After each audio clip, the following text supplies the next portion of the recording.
Bismillahirrahmanirrahim. Assalamualaikum warahmatullahi wabarakatuh. Innal hamdalillah nahmaduhu wa nasta'inuhu wa nastaghfiruhu wa na'udzu billahi min syururi anfusina wa min sayyiati a'malina may yahdihillahu fala mudhillalah wa may yudhlilhu fala hadiyalah. Asyhadu an la ilaha illallah wahdahu la syarikalah wa asyhadu anna Muhammadan abduhu wa rasuluhu la nabiyya ba'da. Allahumma salli ala sayyidina Muhammad wa ala ali sayyidina Muhammad. Rabbi shrah li sadri wa yassir li amri wahlul 'uqdatam min lisani yafqahu qawli. Amin ya rabbal alamin. Apa kabarnya calon pemimpin dunia hari ini? Alhamdulillah, luar biasa, tetap semangat menggenggam dunia. Allahu Akbar, Allahu Akbar, Allahu Akbar. Bertemu kembali dengan Ustazah Fatma dalam Mapel Sains pagi ini. Selamat ya Ananda. Ananda semua sudah beranjak ke kelas 2 dan sainsnya masih bertemu dengan Ustazah Fatma lagi. Ya, sudah siap belajar hari ini? Duduk yang rapi, kita akan mulai belajarnya dengan membaca doa terlebih dahulu. Yuk kita doa bersama-sama. Bismillahirrahmanirrahim. Allahumma anfa'na bima 'allamtana wa 'allimna ma yanfa'una wa zidna 'ilman nafi'an. Rabbi zidna 'ilman warzuqna fahman bi rahmatika ya arhamar rahimin. Amin. Walhamdulillahi rabbil alamin. Anak-anakku semua, anak kelas Sa'ad bin Abi Waqqas, anak-anak kelas 2, Masya Allah, kakak-kakak dan abang-abang kelas 2.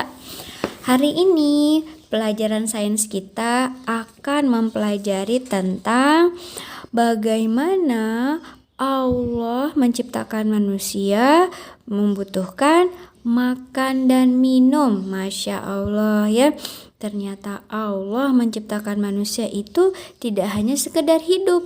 Untuk bisa hidup, maka manusia harus memenuhi kebutuhan makannya dan kebutuhan minumnya ya. Dalam Quran surat Al-A'raf ayat 25, Allah Subhanahu wa taala telah mengatakan bahwa di bumi itu kamu hidup dan di bumi itu kamu akan mati. Qala fiha tahyauna wa fiha tamutuna. Nah, jadi agar kita bisa hidup dan menjalani kehidupan ini dengan sebaik-baiknya sebelum nanti tiba hari kematian, maka kita harus memenuhi kebutuhan makan dan minum dengan baik ya. Nah, coba Ustazah Fatma tanya, apakah ada manusia di bumi ini yang bisa hidup tanpa makan dan tanpa minum? Ya benar, tidak ada.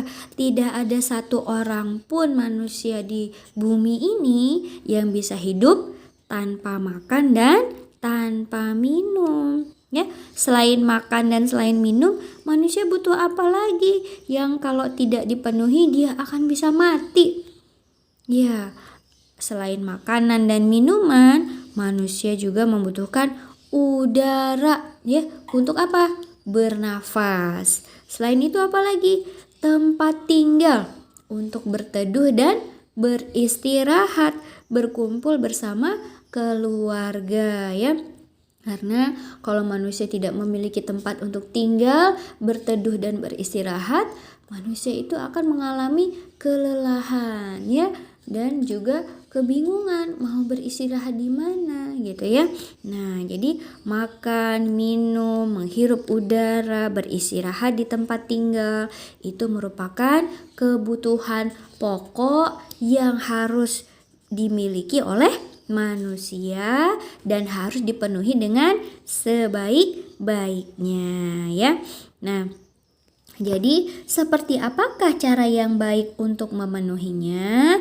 Maka Allah telah memberitahukan kepada kita cara yang baik untuk memenuhi kebutuhan makan dan minum itu agar kehidupan kita semakin lebih berkualitas, lebih bernilai ya.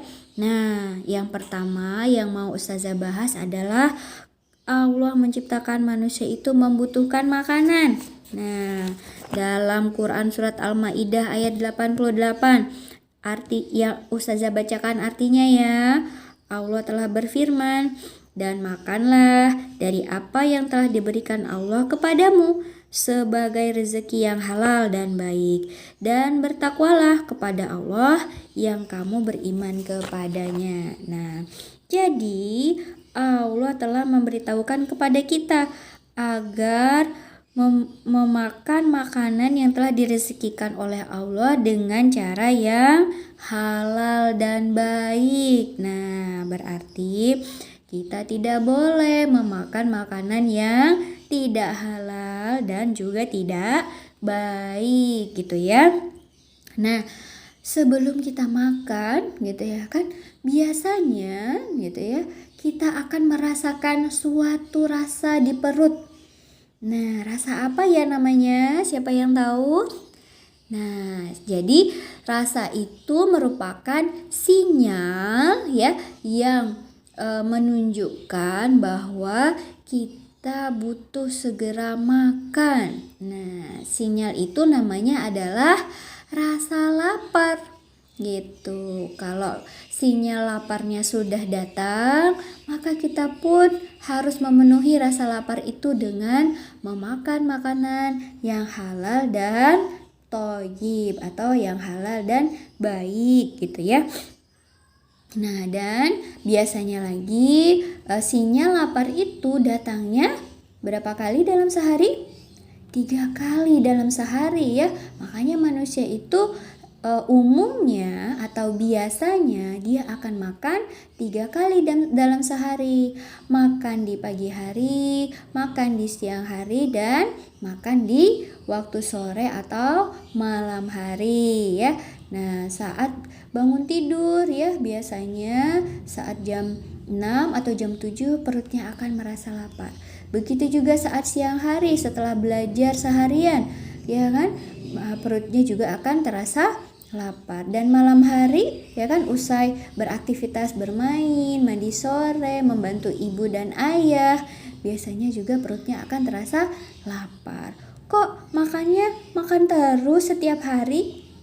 Nah, karena Allah telah memberikan suatu fitrah, suatu kealamiahan di dalam diri setiap manusia agar rasa lapar itu sinyalnya itu muncul, hadir setiap hari gitu. Nah, supaya makannya tidak sekedar makan, maka makan pun harus dimulai dengan doa dan diakhiri juga dengan syukur, dengan doa syukur kepada Allah Subhanahu wa Ta'ala, seperti itu.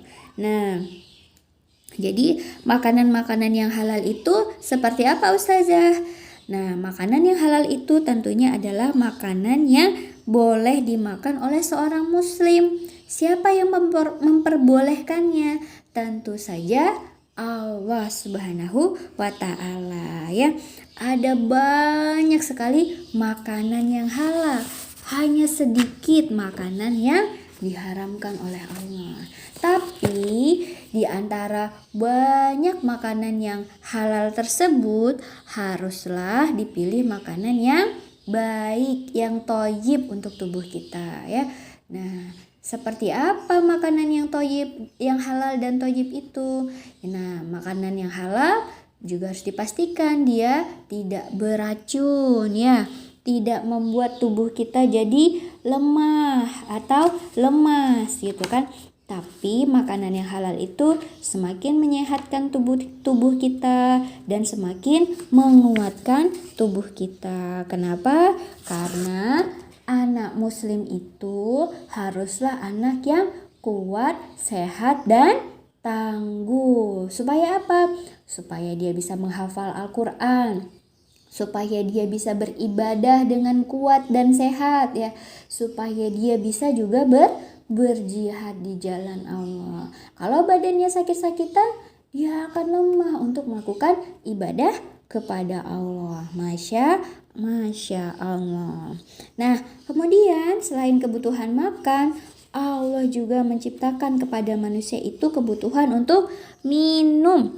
Nah, air juga merupakan salah satu kebutuhan sehari-hari manusia yang sangat penting ya. Buat apa?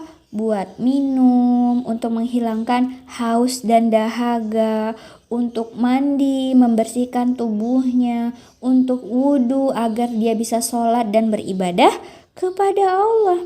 Selain itu untuk apa lagi? Mencuci baju, memasak, membersihkan rumah, menyiram tanaman gitu kan. Dan masih banyak lagi, Masya Allah ya. Susah ya kita untuk membayangkan kalau hidup kita tidak ada air ya, kita akan kehausan. Kita tidak bisa mandi, kita tidak bisa berwudu, ibu tidak bisa memasak ya kan, tidak bisa memakan makanan yang ada kuahnya karena tidak ada air. Ya Allah, sedih sekali hidup kita ya. Maka kita pun harus menggunakan air dengan sebaik-baiknya ya, tidak boros menggunakan air, hemat menggunakan air, tidak mencemari air dengan kotoran, menjaga kebersihan air seperti itu ya. Nah, dan juga tubuh kita pun harus dijaga dengan baik dengan cara banyak meminum air putih yang sehat seperti itu. Karena dengan menjaga tubuh kita, banyak minum air putih, juga menjaga air, tidak membuang-buangnya sembarangan dan menjaga kebersihan air, itu juga merupakan perbuatan yang mendatangkan pahala di sisi Allah. Masya Allah ya. Anak-anakku sekalian yang solih dan solihah, kakak-kakak kelas Sa'ad bin Abi Waqqas, semoga semuanya bisa bijak dalam menggunakan air ya.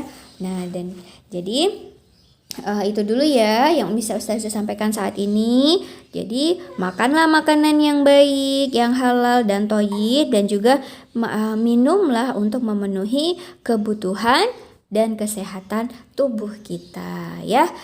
Itu dulu Ustazah akhiri dengan doa kafaratul majelis. Subhanaka Allahumma wabihamdika asyhadu alla ilaha illa anta astaghfiruka wa atubu ilaih.